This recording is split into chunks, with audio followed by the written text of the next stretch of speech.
आज मैं आपके लिए लेके आई हूँ बेसन रोल रेसिपी। पर इनको बिल्कुल हम नए अंदाज में बनाएंगे। आप देखें यहाँ पे स्टफिंग रोल बनके तैयार हुए हैं। तो बस होली में बहुत ही शानदार मिठाई आप घर की ही चीज़ों से बिना घी के और बिना चाशनी चीनी के बना के तैयार करेंगे।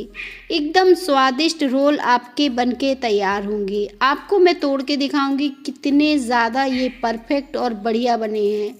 बहुत ही शानदार दिख रहे हैं। तो देखें कितने ज़्यादा ये सॉफ्ट और मुलायम मुंह में घुल जाने वाले हैं। तो चलिए बिना देर किए शुरू करते हैं झटपट से इन रोल को बनाना। इसे बनाने के लिए मैंने यहाँ पे 2 इलायची ली हैं। आप चाहें तो इलायची का पाउडर का भी इस्तेमाल कर सकते हैं। और इस तरह से डालने के बाद दोनों मैंने छिलके हटा दिए हैं, खोल कर डाल दी है। इसमें आप ड्राई फ्रूट अपने पसंद के डाल सकते हैं, जो भी आप डालना चाहें, कम या ज़्यादा भी कर सकते हैं।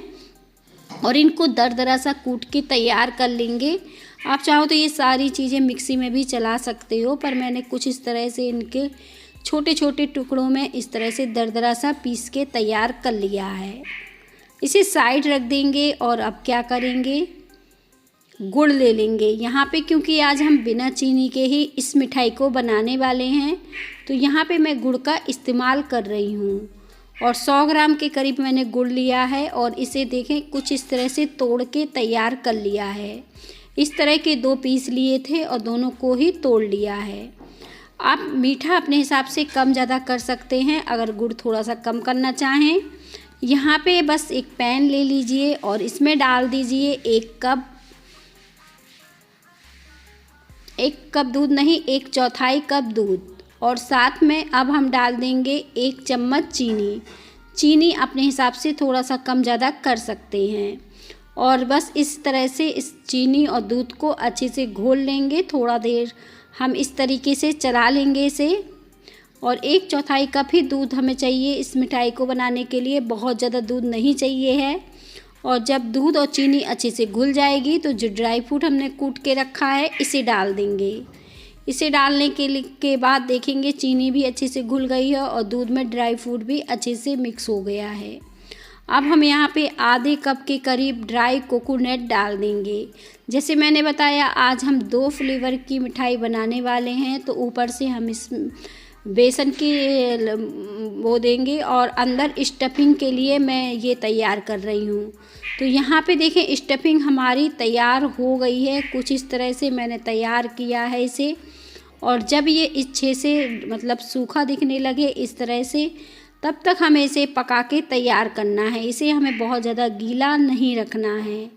अब ये परफेक्ट सा बनके तैयार हो गया है। थोड़े से मैंने कटे हुए पिस्ते डाल दिए हैं, जिससे और भी शानदार बढ़िया ये दिखने लगा है। इसे हम निकाल लेंगे एक प्लेट में और इस तरह से फैला देंगे ताकि ये ठंडा हो जाए। और अब हम क्या करेंगे, पैन में 1 कप भरकर बेसन डाल देंगे। यहाँ पे हमें 1 कप बेसन को पहले छान लेना है और फिर इस पैन में डाल देना है। अब धीमी आंच कर लीजिए और इसे लगातार चलाते हुए भून लीजिए जब तक कि इसकी अच्छी सी खुशबू आपके घर में आने न लगे। तो बस कुछ इस तरह से हम इसे चलाते रहेंगे 3 से 4 मिनट के लिए। बहुत ज़्यादा बेसन को भी नहीं भूनना है कि इसका हम पूरी तरह से कलर चेंज कर दें, तो इस बात का भी ध्यान रखना है। साथ में हम डालेंगे इसमें 2 चम्मच के करीब सूजी। यहाँ पे सूजी पूरी तरह से ऑप्शनल है, अगर आपको लगता है तो आप डाल सकते हैं, लेकिन बहुत ही स्वादिष्ट और बढ़िया रोल आपके बनके तैयार हो जाएंगे सूजी और बेसन की सहायता से। तो देखिए बेसन भी अब अच्छे से भून चुका है, इससे बढ़िया सी खुशबू आ रही है और 3 से 4 मिनट हो गया है। देखने से भी पता चल जाता है। देखें हल्का सा आपको इसका कलर चेंज सा दिख रहा होगा। बस इस तरह से जब ये हो जाएगा तब हम इसमें डाल देंगे घर की ये ताज़ी मलाई, जो दूध के ऊपर पड़ जाती है। वही मलाई मैंने इस तरह से निकाल के रखी थी और 2 चम्मच अभी डाल दिया है और इसे अच्छे से मिक्स कर दिया है। अब ये रोल इतने ज़्यादा स्वादिष्ट कैसे लगेंगे, क्योंकि यहाँ पे ये मलाई जो है ना घी का काम करेगी और साथ में मावे का काम करेगी। और अच्छे से अब हम इस सारी चीज़ों को मिलाएंगे और धीरे धीरे करके हम यहाँ पे मलाई को ऐड कर देंगे। कुल मिला के मैंने 4 से 5 चम्मच मलाई इसमें डाली है।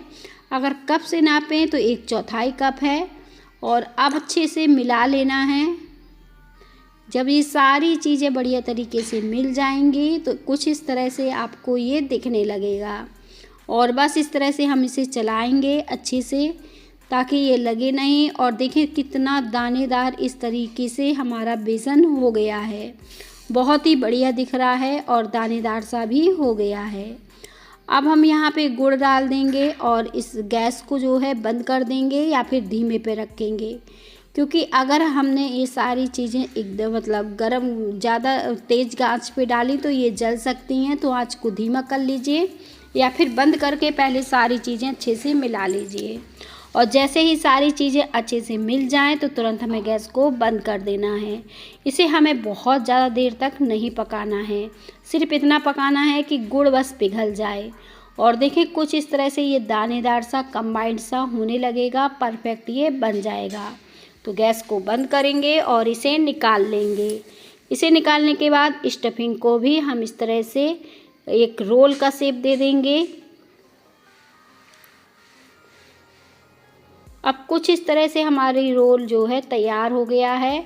और जो बेसन था वो भी बढ़िया से पक गया था और मैंने इसे निकाल लिया है बटर पेपर के ऊपर।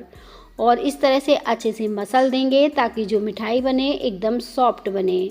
अब इसे बेलन से हल्का हल्का हाथ चलाते हुए कुछ इस तरह से फैला लेंगे और स्टफिंग को भी हम बीच में रख देंगे और फिर इसे इस तरह से रोल कर देंगे। तो यहाँ पे देखें इस तरह से जब मैं इसे रोल कर रही हूँ तो स्टफिंग वाले बढ़िया रोल आपके बनके तैयार हो जाएंगे, एकदम परफेक्ट बनेंगे और बढ़िया बनके तैयार होंगे। देखें कितने ज़्यादा अच्छी हमारी मिठाई बन गई है। इसे आप पंखे की हवा में छोड़कर अच्छे से सेट कर सकते हैं। अगर कोई दिक्कत हो तो फ्रिज में भी रख के सेट किया जा सकता है। तो देखें परफेक्ट यहाँ पे रोल बना है, अच्छे से सेट हो गया है। और जो स्टफिंग हमने इसके अंदर लगाई थी वो एकदम परफेक्ट दिख रही है। यहाँ पे सजाने के लिए मैंने क्या किया है, इसके ऊपर चांदी का वर्क लगा दिया है, जिससे हमारे रोल एकदम मार्केट में मिलने वाले रोल के जैसे दिखने लगे हैं। अगर आप ये नहीं लगाना चाहते हैं तो कुछ गुलाब की पत्तियों को छोटा छोटा बारीक काट लीजिए कुछ इस तरह से और फैला दीजिए और फिर इस तरह से रोल के ऊपर लपेट दीजिए।